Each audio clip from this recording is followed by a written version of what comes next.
Suryani Caniago. Beliau sebagai yang kita ketahui dari televisi-televisi nasional adalah sangat ulung dalam berpolitik, dan ternyata sekarang beliau pun kembali ke kitahnya. Dulu beliau ini di PT GICT, sekarang menjadi komisaris PT Pelindo, komisaris independen. Dan saya bacakan dulu secara lengkap CV beliau.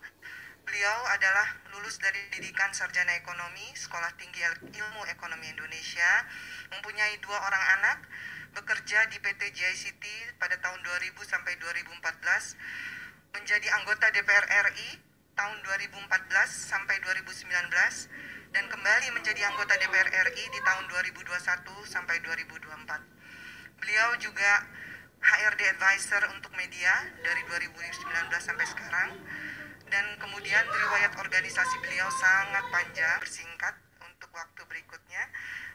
Saya serahkan waktu dan tempat kepada Ibu Irma. Saya persilakan Ibu Irma. TV nih. Kawan-kawan yang sudah hadir pada webinar kita sore hari ini, mudah-mudahan apa yang kita paparkan dari seluruh pembicara menjadi manfaat bagi kita semua dan menjadi masukan bagi perempuan Indonesia agar jangan ragu-ragu lagi masuk ke ranah maritim Indonesia.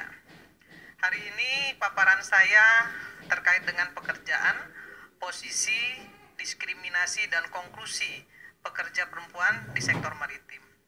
Sebelum saya mulai, saya ingin menyampaikan begini. Saya selalu membuka setiap sesi seminar, saya selalu mengatakan begini, hanya laki-laki yang tidak berpendidikan dan tidak memahami ajaran agamanya dengan baik sajalah yang mampu menempatkan perempuan pada kondisi terdiskriminasi. Kenapa? Karena perempuan itu adalah ibumu, perempuan itu adalah adik perempuanmu, anakmu, istrimu, nenekmu, bahkan kekasihmu. Jadi jangan pernah menempatkan perempuan pada posisi terdiskriminasi. Baik, saya lanjutkan. Perempuan Indonesia di sektor maritim. Dasar hukumnya, kalau kita mau bicara keadilan sosial bagi seluruh rakyat Indonesia, adalah Undang-Undang Dasar 1945 pasal 28 yang berbunyi, setiap orang berhak untuk hidup serta berhak mempertahankan hidup dan kehidupannya. Maka tidak boleh ada diskriminasi, ya, sesuai dengan hak azazi manusia. Itu sudah ditetapkan oleh undang-undang internasional. Kemudian Undang-Undang Dasar 145 pasal 28D ayat 2 yang berbunyi, setiap orang berhak untuk bekerja serta mendapatkan imbalan dan perlakuan yang adil dan layak dalam hubungan kerja. Juga Konvensi CEDAW, Convention on the Elimination of All Form Discrimination Against Women, yang diratifikasi oleh Undang-Undang Nomor 7 tahun 1984 tentang pengesahan konvensi mengenai penghapusan segala bentuk diskriminasi terhadap perempuan. Nah, dari 3 dasar hukum yang saya sebutkan tadi, maka harusnya tidak ada lagi perempuan-perempuan di Indonesia ataupun di belahan dunia yang posisinya terdiskriminasi dalam melakukan aktivitas kehidupan sosial ekonominya. Jika 3 hal penting ini dipahami dan menjadi dasar hukum bagi kehidupan sosial politik seluruh wanita di seluruh dunia, bahkan bukan hanya di Indonesia saja. Saya ingin menyampaikan juga terkait dengan posisi apa saja yang dapat mengakomodir pekerja perempuan di sektor maritim hari ini. Karena saya berlatar belakang dari Pelindo, Pelabuhan Indonesia, dan sekarang menjadi komisaris di holding Pelindo, maka saya banyak akan menyampaikan apa yang saya ketahui di Pelindo baik 1, 2, 3, 4 yang sekarang sudah menjadi holding. Sektor peti kemas misalnya. Sektor peti kemas, ini saya masih belum melihat ada perempuan yang menduduki posisi-posisi yang sama dengan laki-laki. Masih di office, kebanyakan masih di office. Belum ada yang menjadi operator RTG misalnya, atau operator Tenggo misalnya, atau driver high truck misalnya, itu belum ada. Masih di office. Ya, masih di office, rata-rata masih di office. Begitu juga di non peti kemas juga belum ada, masih di office-nya juga. Di marine service sudah ada banyak perempuan-perempuan yang di radio, Yunda. Sudah ada di radio, sudah ada, tapi di sektor-sektor yang dikerjakan dengan kawan-kawan laki-laki itu masih belum ada. Kemudian di facilities dan equipment juga sama, masih di office juga. Tadi Ibu Karmelita menyampaikan bahwa sudah banyak juga perempuan-perempuan Indonesia yang menjadi ABK. Saya teringat Ibu Karmelita ketika saya di Komisi 9 DPR RI, ada kawan-kawan dari ABK perempuan yang datang ke fraksi Nasdem untuk minta di backup ya, untuk minta dilindungi karena mereka ternyata ketika melamar pekerjaan di perusahaan-perusahaan yang positioningnya itu memang dipegang oleh laki-laki, mereka ditolak, tidak diterima. Mereka tidak menerima karyawan perempuan lah istilahnya gitu ya, di sektor maritim, ABK nih khususnya, di perusahaan-perusahaan pelayaran yang mempekerjakan perempuan di kapal. Jadi mereka ditolak karena mereka perempuan. Nah, kondisi seperti inilah yang seharusnya tidak boleh terjadi. Kenapa kondisi ini terjadi? Karena perempuan tidak memiliki akses ke pasar tenaga kerja. Belum memiliki akses yang baik ke pasar tenaga kerja. Nah, ini harus difasilitasi. Dan saya berharap WIMA ini nanti bisa memfasilitasi itu. Memfasilitasi pekerja-pekerja perempuan di sektor maritim.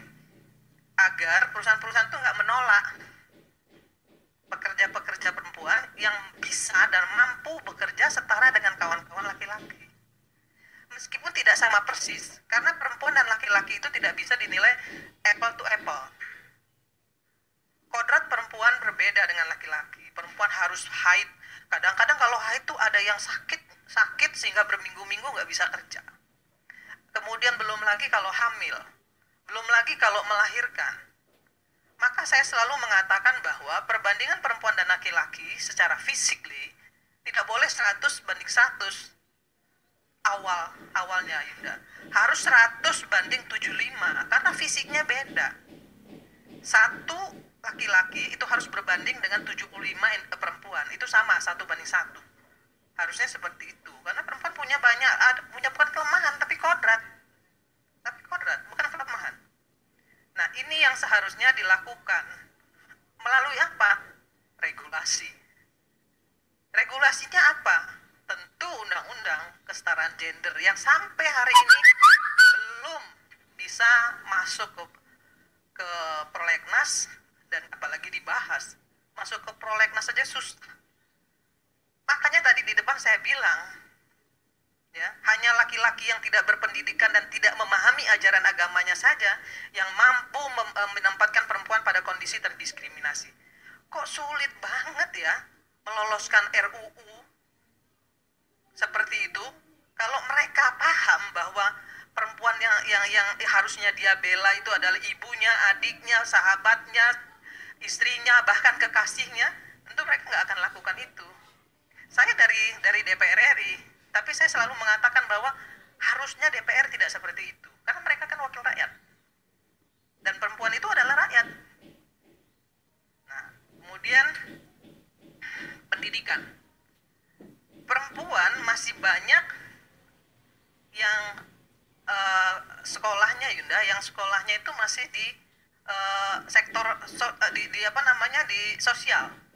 Iya. Kalau yang di teknik misalnya, kemudian di teknologi itu masih sedikit, gitu ya. Sehingga memang kesempatan di desainnya itu masih jauh kalah dengan laki-laki. Pekerjaan dan perempuan juga selalu ditempatkan pada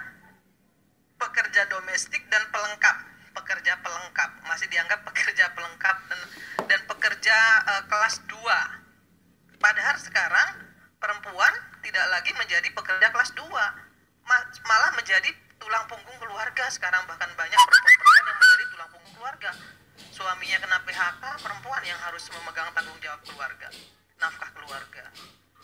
Nah, dari semua yang saya sampaikan, penyebab minimnya akses perempuan di pekerjaan kelas menengah dan atas tersebut, kuncinya di mana?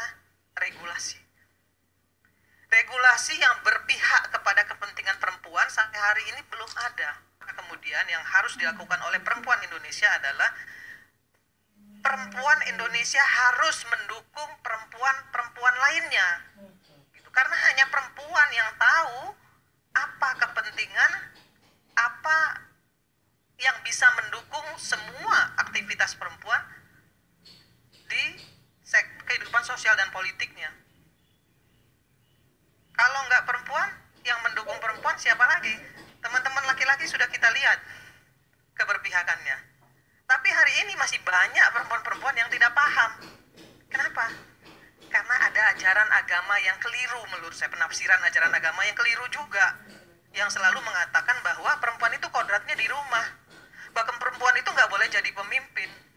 Nah, menurut saya, itu penafsiran terhadap ajaran agama yang kurang pada tempatnya. Mereka tidak paham dengan ajaran agamanya yang sebenarnya seperti apa. Karena dalam Islam, istri Rasulullah, Aisyah itu komandan perangnya Nabi, komandan perangnya Rasulullah, karena yang mengatur strategi perang Rasulullah itu adalah Aisyah.